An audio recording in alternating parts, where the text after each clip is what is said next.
Today is the start of a new 4-week series. Today we have Mohammed Javed. We met at Bigger Pockets, and this was actually at the live event over in Florida. So super stoked to have you. Mohammed, welcome to the channel. Thank you.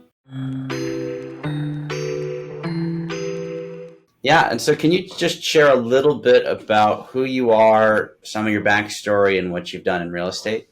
Yes, sir. So my name is Mohammed Javed, aka Javed. So my Instagram is javed.realestate, one word, JAVED dot real, REALESTAT, one word. And I came to this country with $450, and I have to borrow $50 to open the bank account.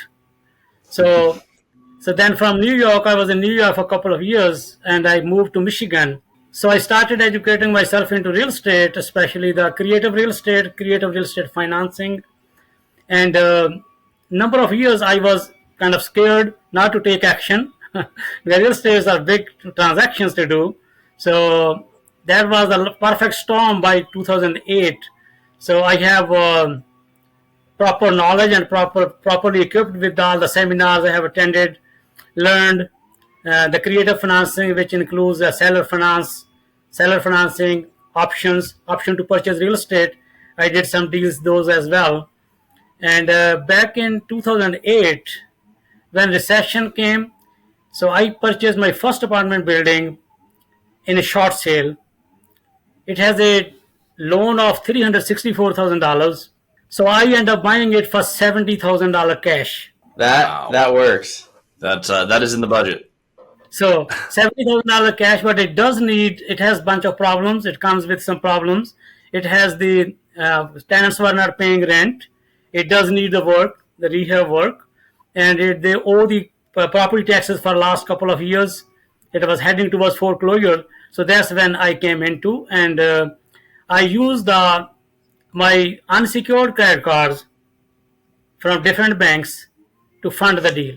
Okay, so you used credit cards. Did you do something like a cash advance? How did you do that? 0% checks in the mail. Whenever you go to the bank to get that credit card, so they give you 0% from 12 to 18 months. That's normal when you apply for the credit card. So I added up over the years. So I have like around more than $150,000 credit cards unsecured without any collateral, just with a personal guarantee. And I used that money. I deposited those 0% checks into my bank account. So I used that money to buy my first apartment building. That was part of that was all the 70 grand that you used to buy your first deal. So 70,000 plus I have to rehab it. I use the Home Depot credit cards. Those are also like special financing. 12 to 18 months I use those to purchase the materials. The only money I have to give cash was the handyman. Okay. Then I used another credit card to fund that. And so you did that to buy your first property.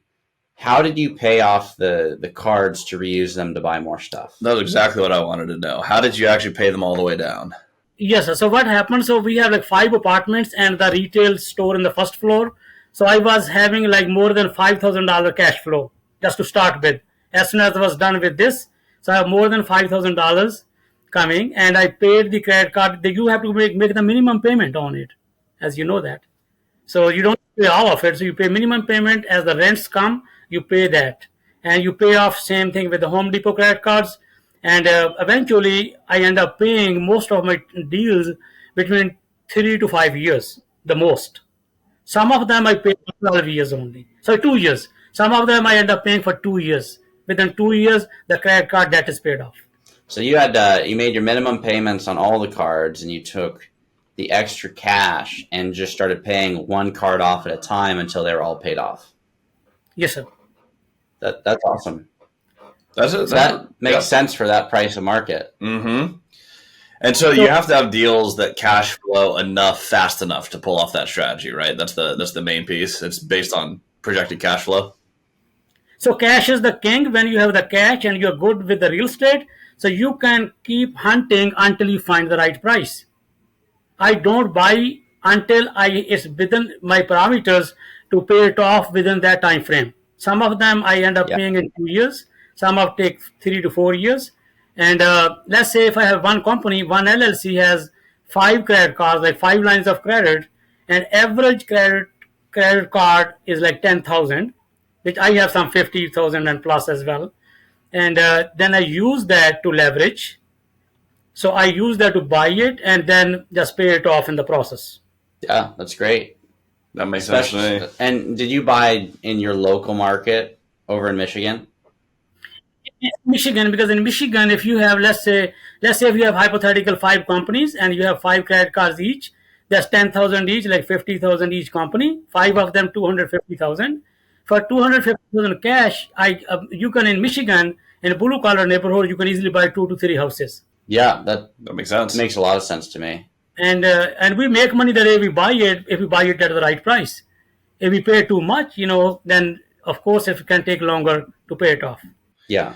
So if you're buying these on a line of credit, and you have 12 to 18 months, you said a lot of these you're paying off in the first 2 to 3 years. Are you doing like a balance transfer to a different zero interest card, or are you just paying them off in series? How are you managing the zero interest debt and trying to keep that down during the time of your deal? If I have 18 months are ending, so I keep track of it.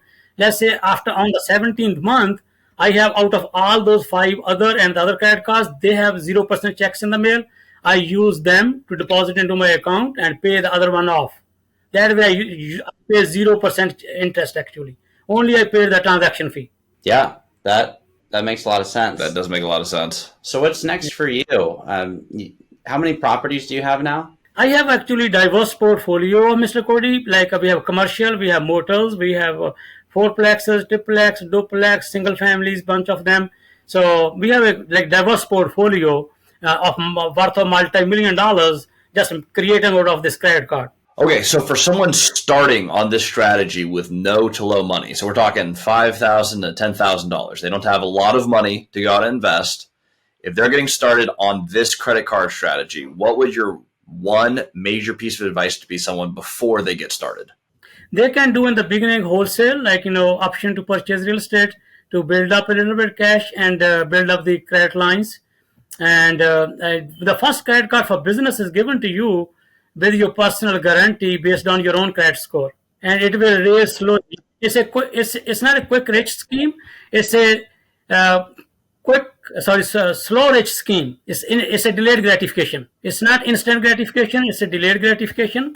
But if you choose to, let's say if you have 5,000, you can use that to put it under the land contract to buy the property, and you can use that as a seller financing as well. So that money can be anyway. That money can be used in seller financing. That money can be used to put the option deposit and do the sandwich lease options, and you can use that as you please. So if you have low credit lines, then you can use that for seller financing and the other couple of strategies. We have sandwich lease options. So you can, with the right, lease it with the right to sublease, sandwich lease options. Though you can have 3 profit centers in that as a sandwich lease option. But if you have enough credit lines established, then you can, of course, use this one to purchase the property with your credit, with your cash. That makes sense to me. So I guess I have one more question. When you pay off the cards in full, what do you do with them? Do you keep the lines there? Do you extend the lines? Do you just get new cards, or is that property done? You go ahead and lock up those cards in a box and you start a new LLC. What do you do at the end of your cycle once you've paid off the promotional period? LLC can purchase next property. One LLC can own multiple properties. The same LLC, so I have multiple properties in one LLC. So you can use that credit card again, credit lines again, and you don't have to. Like I said, it's a very valid, viable option. You can cash out, refinance at that level. Once the property is paid off, get the cash out, refinance at the back end, and you have borrowed money, and borrowed money has no taxes. You know that. Mm-hmm. But with the credit card, it goes to 18% or 20% after that 0% period. Do you still use those, or do you not use them at all? So I keep them for using it for let's say if we have to buy the pay a handyman, pay a contractor, or buy the materials with different kind of windows or whatever. But you can go apply in other banks to get more 0% if you choose to. There's so many banks. And the higher interest rate just becomes a backup in case you really need it. in case if we need it. Like I said, I use it sometimes temporarily for the time being. If you have a deal like that's no brainer and you can pay it off in 1 year, you may pay the high interest rate temporarily if needed. Yeah, makes sense to me. Yep. I totally get that. And it's nice because it kind of like an emergency fund. If you need to use them, they're still there and you have all that credit available to you if you have a project. Yes, sir. That's very true. Perfect. Well, that's it for episode number 1. Mohammed, it was great to have you here. And for everyone watching, we'll see you again next week.